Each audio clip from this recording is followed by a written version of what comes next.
So I just wanted to orient you just to the things that we gave you as you walked in the door. This, your principal has received online. It also exists on the website. All of the links there, the blue pieces, are all active. So I would recommend that as you begin this process with your teachers, that you take a look at that second page, page 2. At the top it says Video Intro to Math. That might be a really good staff meeting introduction for your teachers, okay? Just to get the party started at your school. There's all kinds of other wonderful active links. So when is that document? Where is it? What is it, or where is it? It lives on the website, the ribbon across the top of the page that says curriculum. If you go all the way to the bottom, there's an assessment link, and just click on that link, okay? And it will take you to all those resources. All of these also exist online as well in that same page, okay? Also yesterday, your principal received this sheet. Raise your hand if this looks familiar to you at this point. Okay. If it doesn't look familiar to you, you need to go back to your school and make sure you ask your principal, hey, what about that roll sheet? Okay, let's fill that out. All right.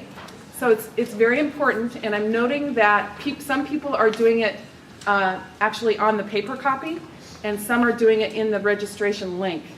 And I'll take both, but I prefer the registration link. Okay. This was just to give you an idea of what those roles are and what this all looks like. Is that understood? Okay. Okay, I'm going to introduce to you now our MAP representatives, NWEA MAP representatives, and we've got Stu and Adam and Mark in the back. And these folks have been so helpful to us. We have a once-a-week meeting on the phone, and trust me, those meetings are they're pretty rigorous in our conversation, and we've hammered out a lot of processes. So I'm just so grateful for their support. And if you have any questions, we want you to call us, or I believe you can call them directly. Is that right? Yes. Yes, that's right. Okay, so without further ado, there you go. Thank you. Adam, I'll let you take. Good morning. My name is Adam Wolfgang. I'm a senior support specialist at NWEA. I work on the strategic accounts team. I work specifically with a lot of dioceses across the country, doing implementation and then sustained support once MAP testing begins. You'll likely be talking to me at some point through the process. Various steps to kind of get MAP off and running, and then following up to make sure that things are going smoothly. So that's my role. Stu, you may see sometimes on some emails as Nathan Stewart. We have a lot of Nathans in the office, so he goes by Stu, which is helpful for us to keep everybody straight. Stu's a technical consultant. He does a lot of field work at schools, helping to make sure that technically they're ready. They're ready. Technically, I guess. So Stu does a lot of that support for us. And then Mark Duquette is the account manager. He's the one that kind of manages the paperwork and the nuts and bolts of the account, and is often the kind of go-to contact for the leadership here at the diocese. So a couple of things to call out. First, I'm still learning the Catholic vernacular, and so for a Protestant boy like myself, it takes a little bit of time to get used to when to use diocesan and when to use diocese and when to use archdiocese. So as I'm learning, I may make mistakes, so I appreciate your grace. Secondly, everything that we're talking about here, the documentation is either already available to you in the place that Kristen was talking about. You will also receive more specific instructions going forward in the coming weeks, specifically around roster templates. That's one of the big pieces that we'll focus on today. We will give you those templates and some instructions in the next week or two. We'd want to do it sooner than later so that you have it in your hands to be working on as soon as possible. There's some customization that we'll do to those templates before we send them out, so we want to make sure that those are all ready before we get them into your hands. So we're going to do a brief overview today, but know that there is more information coming regarding all of this. I want to start real quick in this session talking a little bit about MAP, why you'll be using MAP, what the benefits of MAP are, kind of just the philosophy of assessment that we have. I think that it informs why we're going to be asking you to do some of this rostering templates that work. We'll talk about a program file as well, which is special programs that are tracked usually from the diocese. We are going to, many of your schools may have local programs that you would like reporting on. We'll approach that subject once we kind of get the foundation of what MAP is and how rosters work and kind of get into the flow of things. That may be later this year, depending on how things go. It may not be till next school year. So know that that's coming, but as of right now, the programs that we'll have available will just be kind of the overall programs that Sandy's given us from the Iowa test that you've used previously. And then Stu's going to talk a little bit about how to prepare computers and devices for fall, so you have a heads up on that. So we'll do that at the end. So let's talk a little bit about MAP and what makes it different. MAP is a computer adaptive assessment, and it's unique to each student. So we have an item bank that has about 40,000 test items in it. And it's important for us to have a robust collection of items so that a student doesn't see the same item twice. We don't want them to ever have that experience. So our goal is students don't ever see the same item twice. And the reason for that is because we want to measure their achievement level, and we don't want them to just memorize information and spit it back out, right? So if they're taking the test and getting the same answers over and over, they develop a rhythm and are able to kind of answer those questions as they are used to. We don't want that. We want it to be new. We want it to be challenging. We want to know what they know and what they don't know. So that's what our test is designed to do. The computer adaptive test follows a model in which if a student answers a question correctly, the question gets harder. If they answer it incorrectly, it gets easier.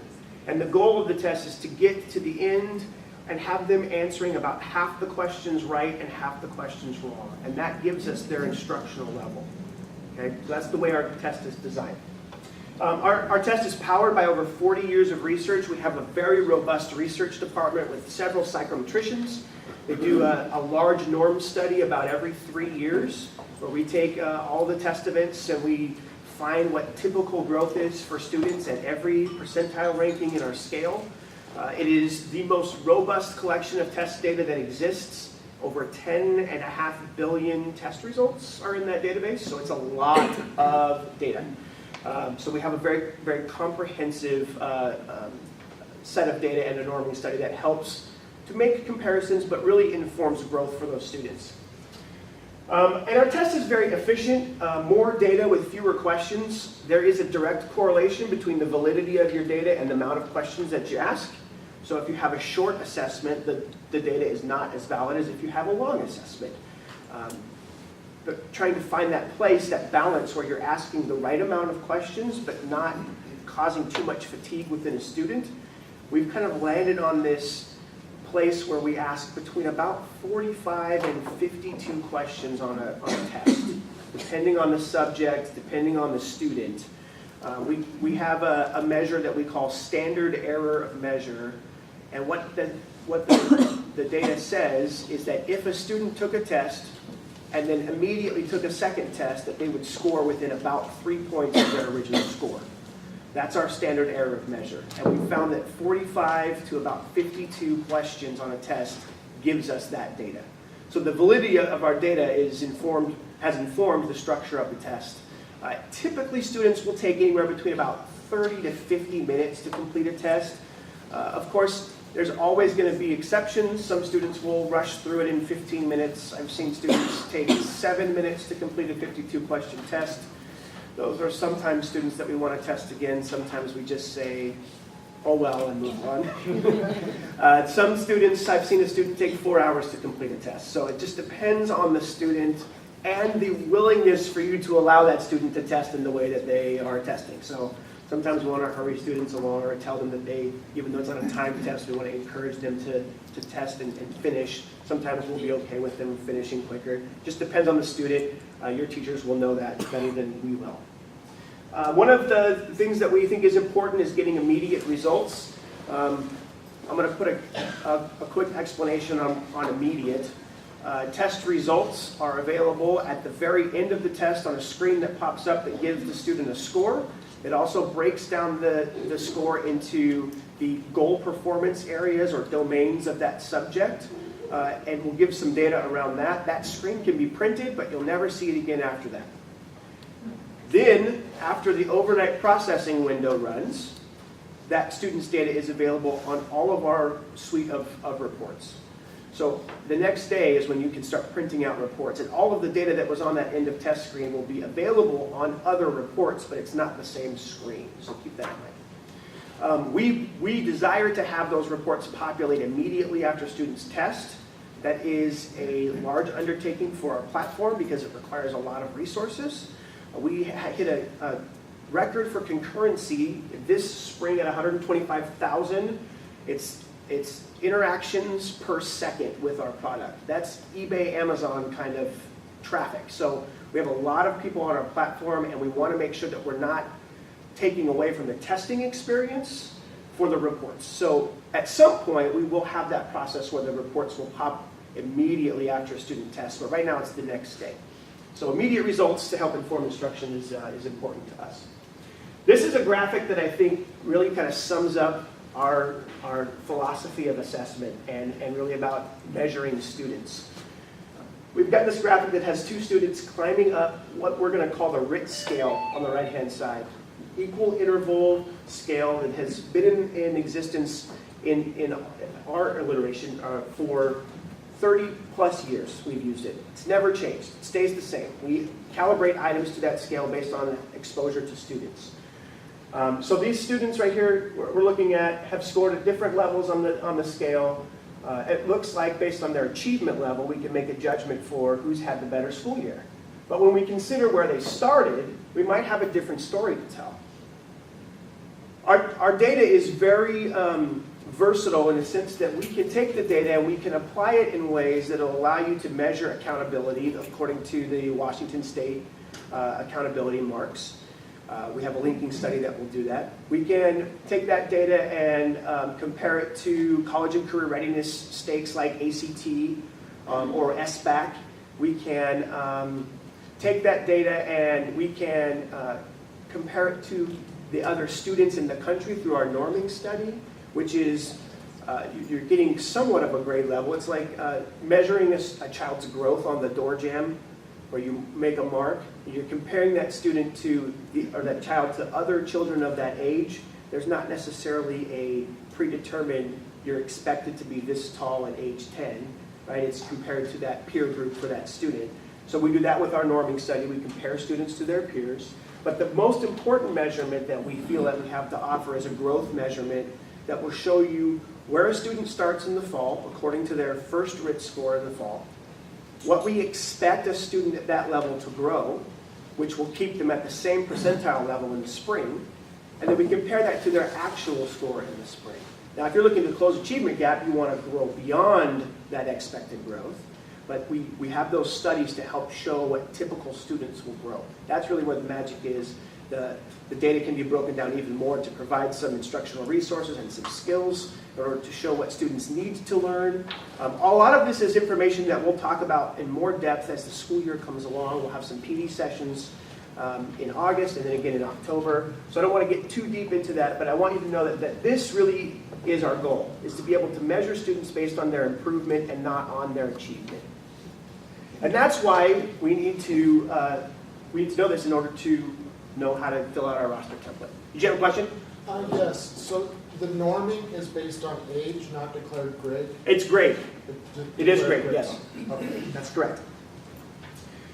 All right, so the data, what we want at the end of the testing experience is this great data that's going to inform how we can help our kids learn.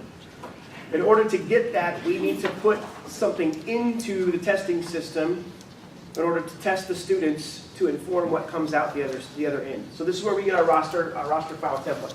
A couple of things to note about our roster file template. The roster file template will contain both information for students and for teachers. The way to think about this template is that you're entering classes into MAP. and those classes will have an attached teacher and an attached student. Sometimes a student will have more than one teacher they'll be attached to. Oftentimes a teacher will have more than one student they'll be attached to. But think of it as we're entering the class into the system, and that's what links students and teachers together. It also enrolls students into the testing season. So there are 4 technical testing seasons. Generally, schools will use 3: fall, winter, and spring. I believe that fall and spring are required, but winter is an optional testing season for you. Each testing season, you'll have a roster file that you'll need to submit to the diocese. That roster file is what will create those student profiles in that particular testing season in order to get data on them. Now, your roster file may not change from season to season in a school year, or it may change just a little bit. So I highly encourage hanging on to that. They take a lot of work to put together. So hang on to that throughout the school year. Make adjustments to it before you send it back in. We'll talk a little bit more about that submission process, what that's going to look like in a bit. And then roster files create the structure for reporting views. So a lot of our reports are class-based. So if you have an elementary school, and you likely have a teacher that has one home classroom. If you have a middle school, you may have a teacher that has several classrooms. They'll have options to pull reports for each class that's assigned to them separately. They can pull a report that has all of them together. So it just kind of depends. The reports are pretty flexible in that way. So now we're going to look at the actual roster file. And we'll go over some details. So this is very similar to what you're going to receive from us. This first tab down here is the descriptions of the fields in the template itself. So there's kind of 2 clumps here. We have combined, and we have a description of the combined file. And this just is kind of like almost like the explanation of what each of the columns will contain, and a description of the content. This is a good resource to use as you're putting it together. But this is the actual template here. So you'll see that there are some columns that are highlighted blue, some that are left white. The columns that are highlighted blue are required fields to fill out. Columns that are highlighted white did not need to have data in them, but the columns themselves must be present on the file. So first we have school name. School name is pretty self-explanatory, right? What is your school name? You put it in that column. It'll be the same all the way down the entire list, likely, as you create that. In previous instructor ID in the second column there is a column you probably won't use often, if ever. If there's a reason to change instructor IDs, then we'll use that. But that's a case-by-case scenario. If you feel that that's something that you may need to use, that's a question to either go to Sandy's office or to us. I don't want to get terribly into it because you're likely never use it. C is yes? Are you preloading any data into these? So like Holy Family Kirkland name is the proper name? We are not. Okay. We have asked for a list of proper names, and I think we took it from the website, the list of school names. Yes. Yeah, so we took it from the website. So whatever is on the diocese website as your school name is what we have in the system already. So I should say, yes, we did put names in the system. But the spreadsheet won't have it. The spreadsheet won't have it on there. Okay. No. So column C is instructor ID. This is a great time to talk about this. IDs in the MAP system must be unique for the instance of the diocese. This means that your instructors need to have an ID that's different from school to school. So what we're going to recommend you use for your instructor ID is the instructor's work email address. You're going to use that in 3 columns on this file. So the first one is instructor ID, which will be the instructor's work email address. The next 2 columns are pretty self-explanatory: instructor last name, instructor first name, and then obviously instructor middle name, which again is optional, and the only time we really recommend you use it is if you have 2 instructors that have the same name. So the next 2 columns, the place where you're going to use the teacher's work email address is column G and column H for username and email address. You'll notice that email address isn't highlighted blue, but I would like for you to consider this a required field. And it's a required field because it's going to help you as a leader in your school have an easier job. The email address is required in order to reset passwords, for teachers to reset their own passwords. And inevitably, all of your teachers at some point are going to forget their passwords. It happens all the time. It's a constant struggle for teachers. I have experienced it on a regular basis, even outside of math. So they will inevitably forget their passwords. We want them to be able to reset their own passwords because it can be a little bit tedious to go in and have to do it for them. So if their email address is on their profile, they'll be able to do it themselves with the forgot username and password link at the home page when they sign in. It's really simple. They can handle it. So column G, username, column H, email address, consider them required fields. Username also has to be unique within the entire MAP universal system across every school that's using MAP in the world. So that's why we encourage using email address as usernames. It makes things pretty simple too, just to keep things the same. Then the next column is column I. That is class name. Class name structures are totally up to you. If you want to give every teacher a class name of homeroom, you're welcome to do that. If you want to make them more specific, like Wolfgang homeroom, or Stu homeroom, or Stu period 5 math, however you want to do that, that's totally up to you. They are completely customizable. If you use the same name for all of the classes in your school, they're still going to be distinct classes. They're not going to blend them all together. When you go to order reports, reports are ordered first by the teacher name, then the class name. So the names of the classes can be the same if you want them to. That's, again, your choice. Column J, previous student ID, very similar to previous teacher ID. If a student's ID number changes, or usually when we'll use this is if you've changed the ID number for all of the students in your school, and they have previously used a different ID in MAP. And we'll use this to update those IDs. It's very rare that this happens, and we don't want it to be something that we have to do in the future, so we have a plan for student IDs. Sandy's going to talk about this in grave detail in a moment. We need to have unique student IDs for every student in the diocese. This means coming up with a numbering convention for these students, and we have a plan for that. This is going to be the part of this process that will be the most work for you. So heads up on this, unique student IDs. That's coming. We're going to consider it like a diocesan number. Student first name, student last name, student first name, student middle initial. Pretty self-explanatory. Again, middle initial is important if you have students who have the same name. Student date of birth. Date of birth must be in this format. Month, day, year. That's on that first tab where it has the explanations that's listed. Student gender, student grade. Grading is pretty it's pretty straightforward. You'll use the number of the grade the student is in. Kindergarten can be K. Are we using anything other than that? There's no pre-K or, yeah, I think it's pretty straightforward. And then we have ethnic codes, which we have a standard format that we use in MAP, but we can adjust that. We haven't had a lot of discussion about what that's going to look like going forward. We'll have some more specific information for you when we send this out. I imagine what we'll do is we'll just have you fill it out as you normally would, and we'll make adjustments on the MAP side to match what you have put into the system. But we may want to make that more universal for reporting purposes. So Sandy and I will have that discussion going forward and inform you later. Adam, just a clarification Yes. too, that you're only required to test grades 2 through 8. Yes. If you choose to test other grades, that's up to you individually. Okay, but we're only tracking 2 through 8. 2 through 8. Okay, so that's kind of the bare bones of the roster file. Before we move on to the next part of the file, are there any questions? Yes? A lot of this information is in PowerSchool. Yes. So is there any way we can import? Yes, hang on to that. I have a whole slide just about that. Okay.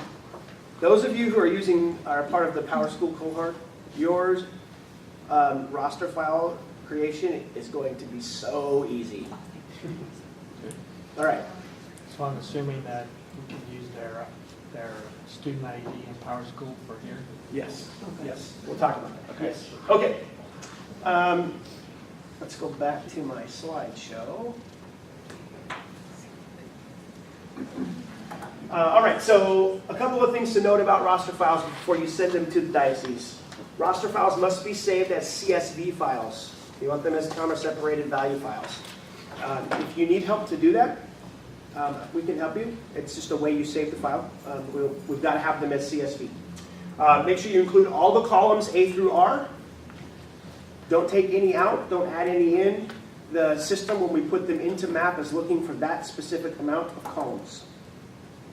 Also, I haven't included it on this, but changing for the fall is that the header row is required in the file, so don't remove the header row at the top of the file. Students may have more than one entry. So if a student has more than one teacher, they'll be entered into the file more than once. They'll be entered into the file one time for every teacher they're assigned to. Teachers will absolutely have more than one entry. They'll be entered onto the file for every student that they have. So if a teacher has 25 students, they'll be listed there 25 times. If they have 50 students, they'll be listed 50 times, one for every student. Make sense? Questions? Yes? Why would a student be in there more than once? Because isn't he or she going to be tested only once? Yes. Well, they'll be tested potentially 3 times, Well, math, reading, yeah. language. Okay. Yes, but again, think of this as you're entering classes into the system and not students and instructors. So you'll enter each class separately, which means that if a student has more than one class, they'll be entered one time for every class that they're in. Okay? Even if it's the same teacher? If you want them to report out for different class names, then yes. So if you have a student who has math and science with the same teacher, and you want them to have a math and a science report, then you'd want to have both classes. So think about this as whatever you put in is what you're going to get out for reporting. Okay? Question? Would, if you're the math teacher and you're assigned to math, does it only give the scores? So if I went in, I'd only see my students' math scores, or would I see all of their reading and language scores? Yeah, as you'll well? see all of their scores. Okay. So the subject of the class is irrelevant. Okay. Yep. Anything else? Oh, yes, or that was in the hand, sorry. Okay. Power School users. Steve is creating an export template, and he has told me that it will be as simple as logging into Power School and clicking the map roster button. Yay. Yes. So that is the great news. If you're using Power School, this is going to be very simple. They'll have everything set up to run queries to pull that data for you. If for some reason the roster's pulling too much data, or it's not pulling the right classes, then we'll need to give that feedback to Steve. But he has said that he's working with Sandy to make sure that that's all honed in and pulling the right information. Okay. All right, Sandy, you're up. There's a microphone So, there. I didn't use it. This is my partner, who we've gone steady with, and very grateful for his hard work and his attention to the details. I'm Sandy Smith, and first of all, I want to thank so many of you in this room who have been on a journey with me for some of our consortium work, because really the fruits of the labor are now paying off, where we're pulling a variety of best practices from the Iowa and ITBS testing consortium, from the Power School consortium. We're just trying to pull best practices as we move to our first implementation of a system-like approach. And so there are going to be pinches along the way, because not everything replicates the same way. And some of us will have to be doing some practices a little differently locally, so it all rolls up, because that's the point. We want to see that roll-up data so we can set local, regional, archdiocesan goals to really track our students' growth as we move forward together. But I can't thank you enough for the learning curve that we've had as we move forward. I believe as of today, we have 51 of the elementary schools moving on for first-year implementation with NWEA MAP. And that's very exciting. I think I have about 8 schools that are continuing on with the Iowa this year, which is great. And then the following year, we anticipate all 63 elementary schools will be together. So we are in this time of transition. That's why you might have ideas that are awesome and excellent, but they might not be part of this first year of implementation, because we've got to grow into it also. So I just want that kind of explained. Chris has been really great about giving some handouts. I'm going to get to my work for a minute, but I can't tell you enough about how you want to study some of these pieces, because she has really tried to help us lay out it's kind of our football plays. You know, we know where we're going, but we also now have to communicate with our community. And we're communicating by tasks. So right now it's about who in your building are going to be your liaisons to the Office for Catholic Schools. So we're in conversation and communication together.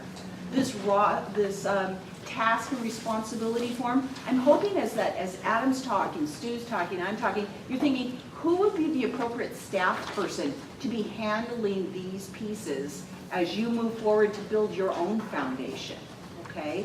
And notice we're looking for summer contact email information too, because surprises happen through the summer. I've learned surprises through the Iowa Testing Consortium, where every once in a while something didn't translate well in a roster template, and we need to contact you to say, we've got some blanks, there's some gaps. What's going to happen is your template's going to come to our office. Varik, where are you? Varik is over here. Varik's going to study each one, and if it's not in the protocol necessary to be successful, Varik is sending it back. You get your homework back for a redo. And every once in a while, it's just an interesting, maybe something you put in didn't go all the way through the template, or sometimes people like to copy and paste, and sometimes that doesn't always work. And so you just want to be looking at some of those pieces. So think about the right people to do the right decision-making on behalf of your school. And we can be of assistance, and so can the MAP team, which is great. So we are coming towards unique student ID numbers. So that paper looks kind of like this. There's a little chart, okay? First I want to say that we have a lot of learning in place, and we're still learning. But what we think would be very helpful is to have a common student ID numbering system. And for those schools here that are part of the Power School Consortium, we already have this nomenclature in place. So for 28 of the schools, we're already in place, and we decided to stick with this coding. So let me explain it to you. The first 4 digits are your school location's building code through OSPI. Your principals, all principals have to report 3 to 4 times a year on various state compliance reports. It's that common code that the schools use to talk to OSPI. That's the lead for all of us. We all start with the number 8 and then go from there. The second 2 digits is the student's high school graduation year, the last 2 digits. And then the final is just a sequential pattern of 001, 002, 003. So some of us are already in a process. That information is going to come over. And for those of you who don't have that kind of nomenclature in place, you're going to start it this year, and we can help you at whatever level you need. You might already have a local student ID number at your school, and you can always keep that as a supplemental. But this is now going to be our Archdiocesan unique ID student number that tracks students. So let's imagine us in 3 years. Let's imagine you have students from Christ the King that are now going to be moving over to Our Lady of the Lake or Vancouver Lourdes. This is the one number that's now going to track students as they move through the Archdiocese. So what is that going to mean? It means next year we're going to have to really make sure we're talking to each other, and on our forms, when a student transfers, we're going to be wanting to ask or find out, does that student have a unique identifier? Because that number will be used as that student comes through the system.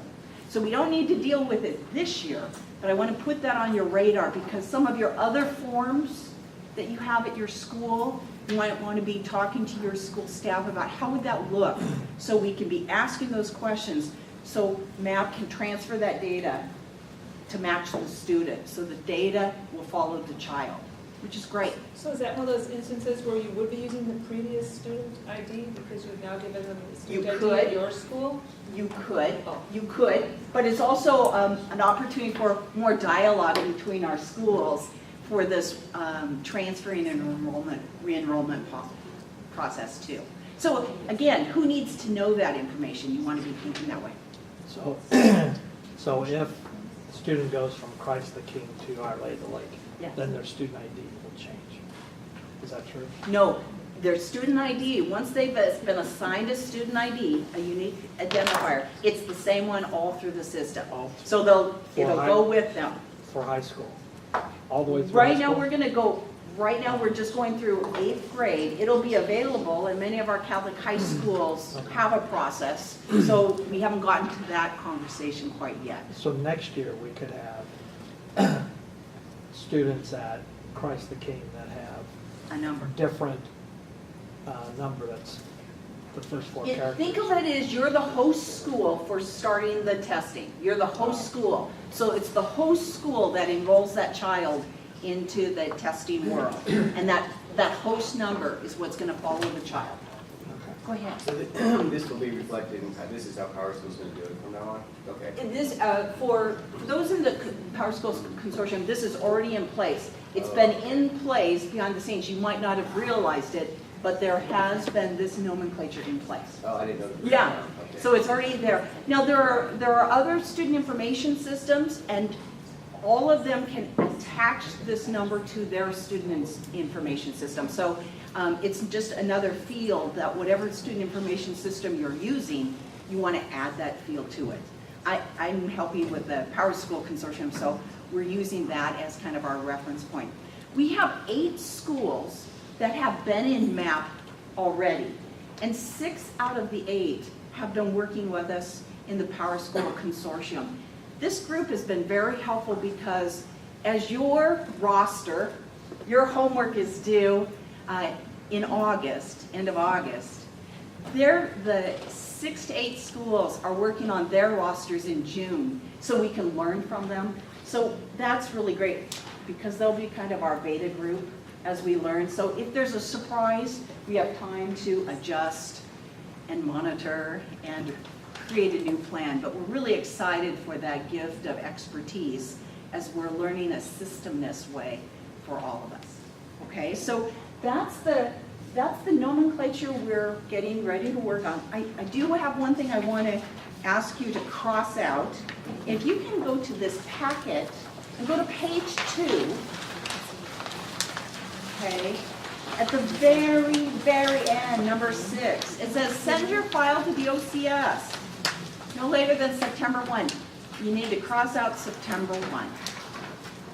August 20th is what we're aiming for, because the work's got to come to us, so Verik has time to do the work, then we will upload those files, so then you're getting ready then to have your data in the system. You can get it to us before August 20th, but August 20th gives Verik time to standardize and make sure they're as clean as they can be. If you have new students after the 20th, there's a process for you to upload new students, so don't worry.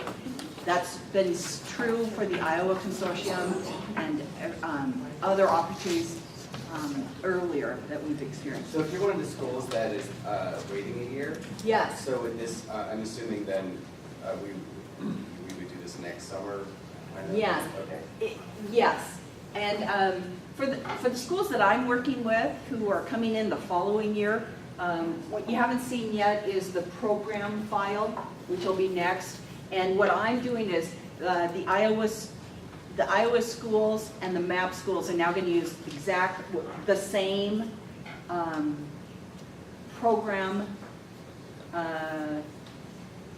guidance. And what we've done is tweaked it to match online testing.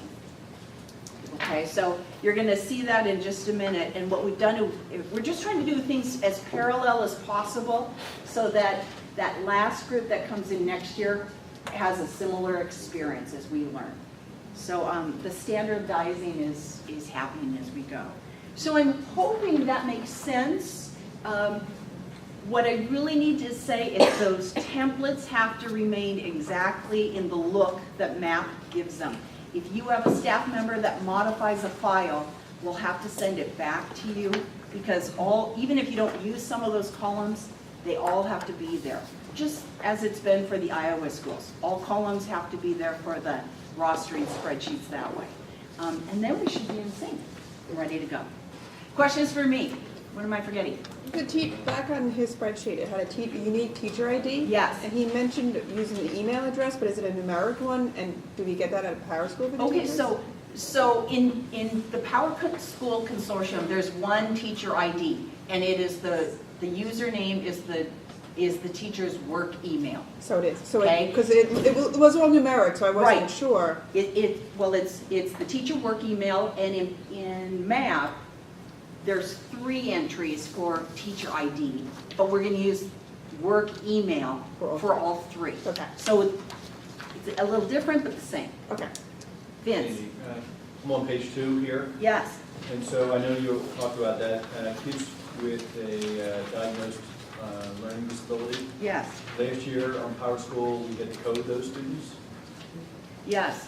And so will that be part of the Power School? That's what we're working on right now. So we'll see, we're studying the depth of those pieces, but that's a really good point. Just because you're in a student information system doesn't mean you have coded everything. So just because I had Iowa schools using supplemental coding didn't mean everyone was using it.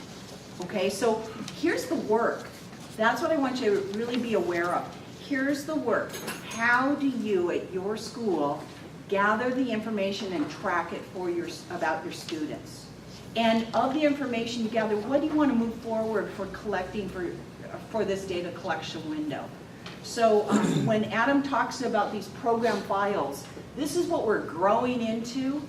And each time, each testing window, remember you're going to send me a new file, you can send me updated information if you want to go deeper in supplemental coding.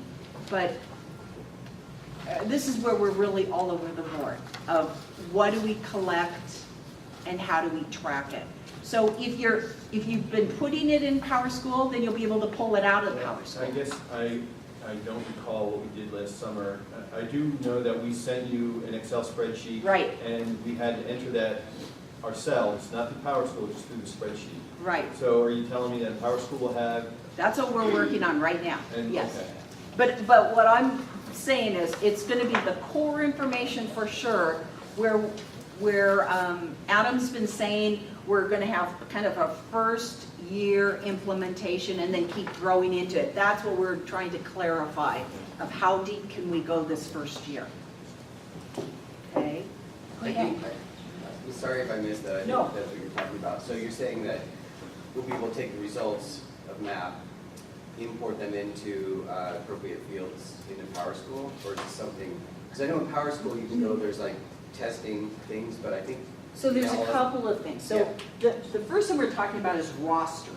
Oh, okay. First, we're talking rostering, and Vince is saying, how much of the rostering can we pull okay, I out of the understand data? that. That's the Right, first thing. okay. And then what I think I'm hearing you say is there a linkage between NWA MAP into a student information system?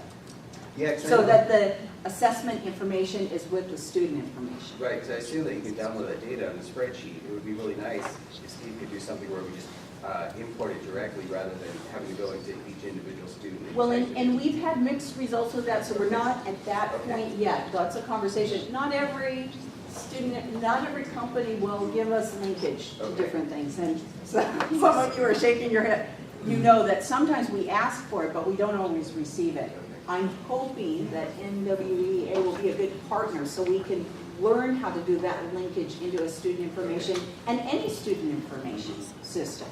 But we haven't gone there yet because we haven't gone there yet. Okay, so- Right now, I'm trying to get the logistics in So for place. now, just assume that it will just be entering it by hand or something if we want it. No, right now, I think your question would say, you have MAP over here with assessment information, and you have your student information system, and you'll be able to pull them, but are they integrated? Not yet. Okay, But we would love to see that be a goal. It's possible. okay, See, but we're not there yet. Yeah, okay. So I'm not sure it's gonna be a first year goal. yeah. For this special program file, can that be pulled out of PowerSchool? Well, is it in there? No, it's not present. So no. Is there the capability for it? I mean, is it in? Well, that's what we're working Yeah, on. yeah. That's So exactly. it's but not in there yet, Oh, correct? okay. In PowerSchool? I think some of it now is. Okay. But it's a question of, are you tracking it to put it in? Well, we are, but not in PowerSchool. Exactly. Okay. And that's where I'm saying, you're gonna have to decide in these next couple of weeks and months, how deep can you go? And that'll be a local decision. You'll see certain fields in the spreadsheets are required, but other fields aren't. So that'll be that local piece that we'll grow into. Excuse me, go ahead. PowerSchool, you were for school team. Well, so what I've worked, right, well, we have schools using multiple student information systems. So we're developing a protocol that is a starting point, and the hope is that NWEA will help us be able to link to the different ones. But our starting point is we're grateful to have a starting point with the PowerSchool Consortium, because it's really helped us understand what we're growing into. So I think they're ready for the roster Yeah. file of programs. Okay, we'll get to that in a second. We're going to talk about roles real quick. And this has been a confusing conversation, so I want to clarify a couple of things. You have the sheet that was sent to principals that has tasks and responsibilities, and you're naming people who are going to complete those tasks and responsibilities and who's going to be the kind of point person. This is a little bit separate from that. What I want to talk about is user permissions within the MAP system, which we also call roles. That's the confusing part, okay? So there are essentially 3 MAP permission levels within a school. One of them is instructor, which you'll be putting in that roster file. That's just a reporting role, and will allow teachers to pull reports for the students that are assigned to them. The other one is called administrator. This is a role that allows whoever has that assigned to them to see all of the reports for that school building. This would be a principal, instructional specialist, a counselor, whoever needs to see the data for all the students. This will likely be created based on the tasks and responsibilities form that you return to the diocese. We're going to take those names and create their roles and permissions and profiles in MAP. I'll work with probably V and Sandy on creating that. They'll get email invitations to MAP as soon as those are created. There won't be any data in there for them to look at, but they'll get their credentials. The one that is the most important that we need for you to do is the proctor role.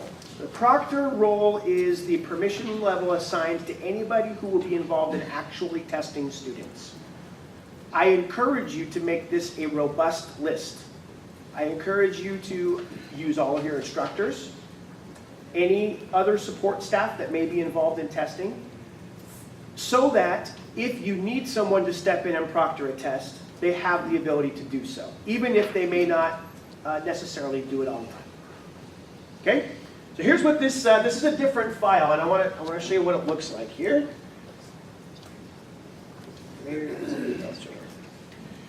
All right. So here is, again, it's the description of the file. It explains each of the columns, and then the actual template. This will probably look slightly different when we send it to you because it has a lot of roles available on it that are not going to be used at the school level. They may be used at school level eventually, but at first, not. So we'll probably have these, even though the rows, the columns must exist, we'll probably have some of these kind of grayed out when we send you the file so that you know not to put any content there. What you'll do in this is you'll put your school name, and it's important to put your school name because if you don't put your school name, then the user will have access to all the schools, specifically for the administrator reporting role. If the school name is blank, they'll be assigned to every school in the MAP system under the diocese, and we don't want that. So be sure to put school name. Then you'll be putting the instructor ID, first name, last name, middle name, username, and email address, just as you did on the other template. So again, that's just email address 3 times and then the first last name.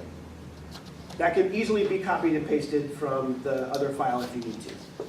So again, this is anybody who needs access to the proctor role and somebody who may need access as the administrator to view all reports, who may not be named on your tasks and responsibilities sheet.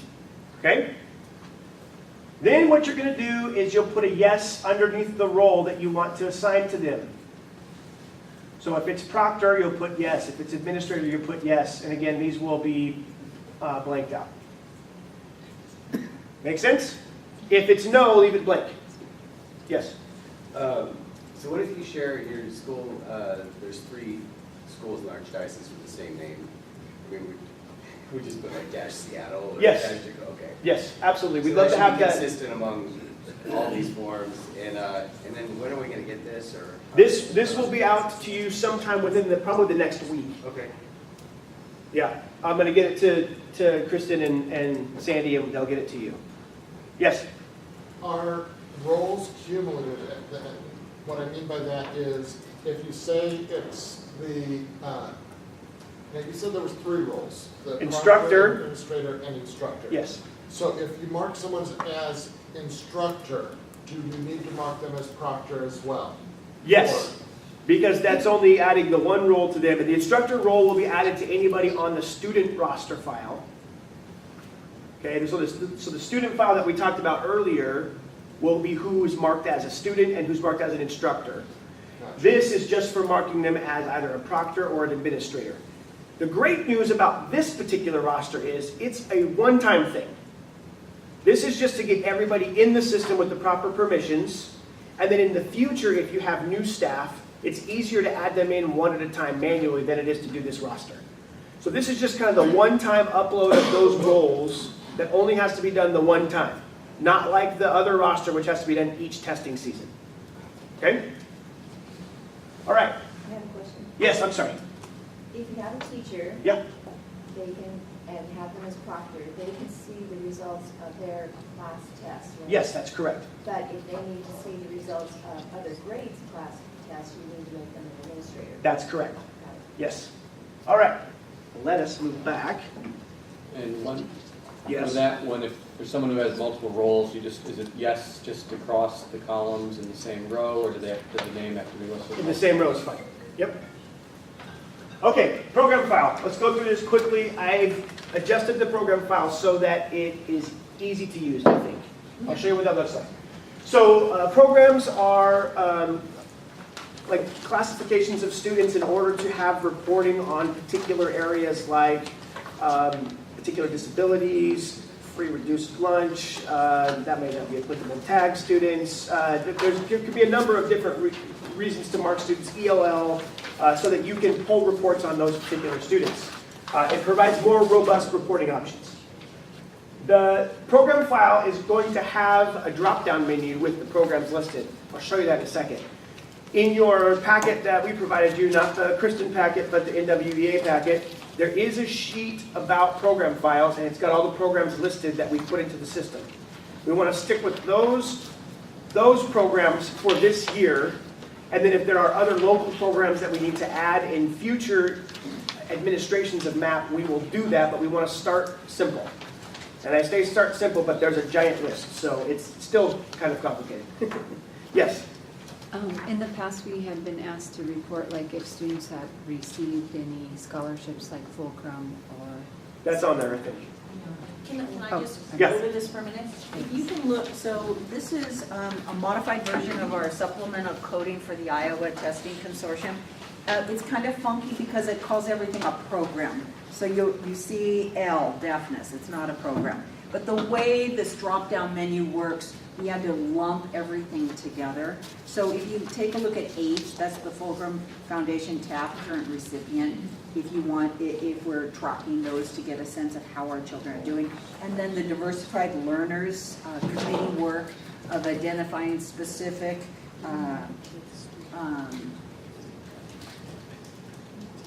specific areas for our students that we feel are important to be monitoring as our kids come through the testing window. What's not here in the supplemental coding from the Iowa is accommodations or modifications during testing.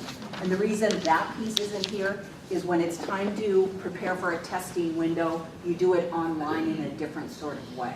So what we did is we just gleaned the core pieces we feel as an archdiocese we really want to get a sense of as we grow into coding, and then accommodations and modifications per student, per testing window is done as you enroll a student. Accommodations are going to be tracked by the test itself.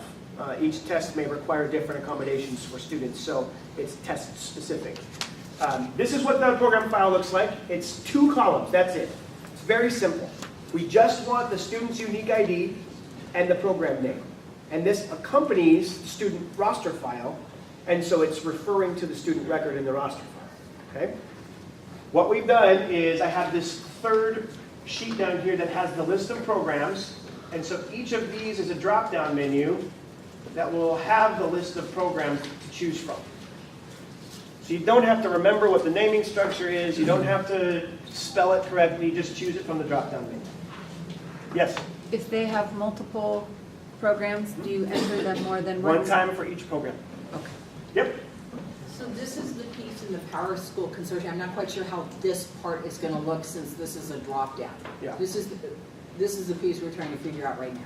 Yeah, so right now I see in Power School there's an ITBS Iowa data entry for codes that you can check off. I didn't know that was there before. Right. So there will be something like that instead Yes. that we can just fill out And in those, here. those will That's remain awesome. there for the 8 schools that are in the Iowa for them to use also this year. Okay. Any other questions about program files? Okay, we have one last thing to go over quickly with Stu. Stu? Cool. You have 1 minute. Yeah, we're right at time, but if you can hang with me, that'd be great. On your black and white sheet that we gave, the packet that we gave you, I'm here to talk to you about, so far we've been talking about the work that you're doing on your computer and getting the students ready, but I'm here to talk to you about the computers that the students will be using. And that's just to get you ready when the time comes.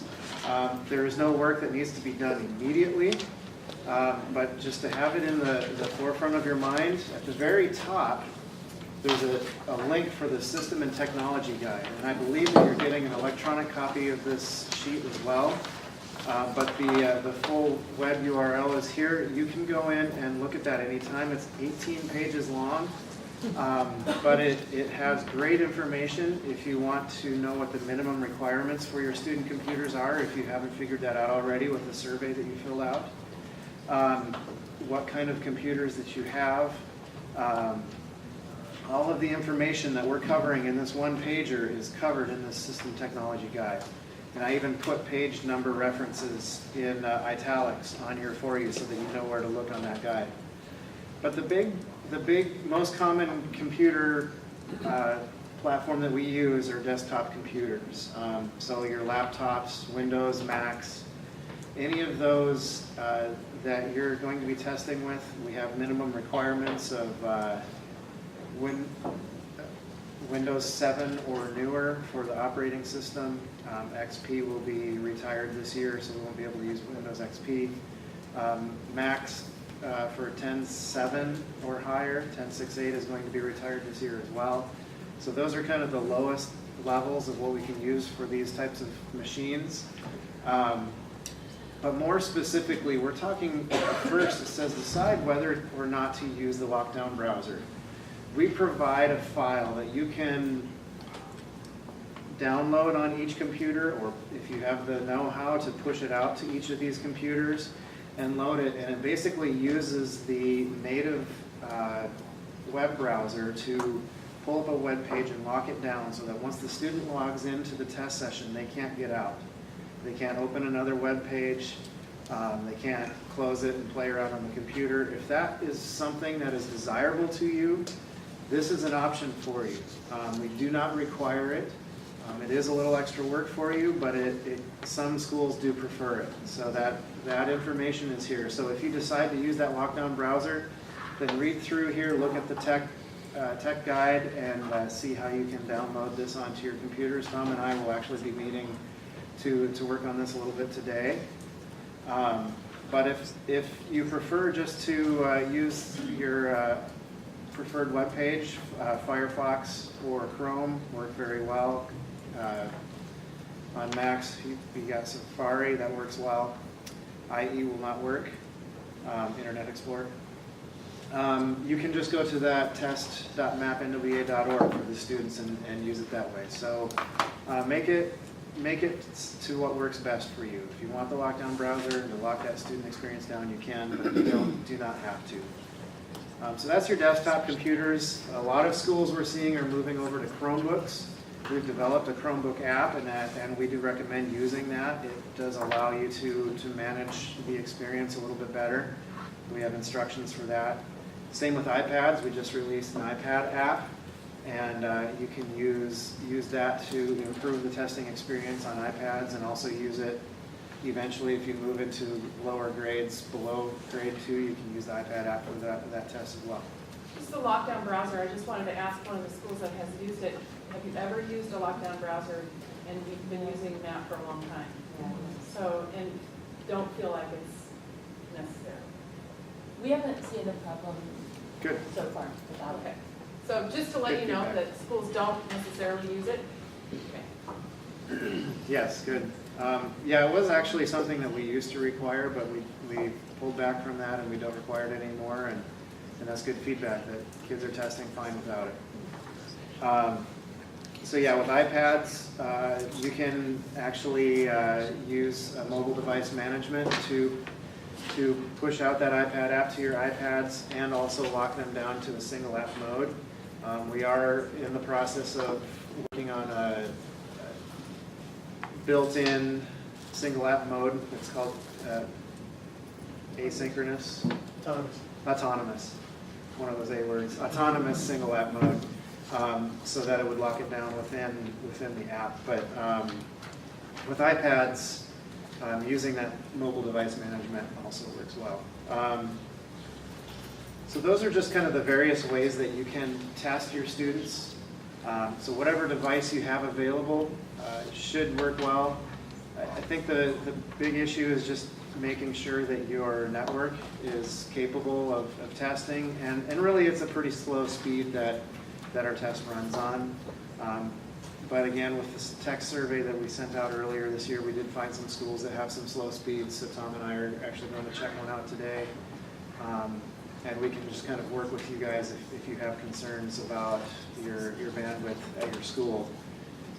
The last thing I want to leave you with is just August 20th was your date for the roster files. I would recommend kind of using that as an idea of around that time frame. I also should be going into my student computers and firing them up and getting them running. I've been to many schools across the nation, and the schools that have the worst time with testing are the ones that just fire up their student computers the first day of school. They go in and try to test, and a bunch of Windows updates are trying to run, or any number of things that could happen when your computer's been asleep all summer.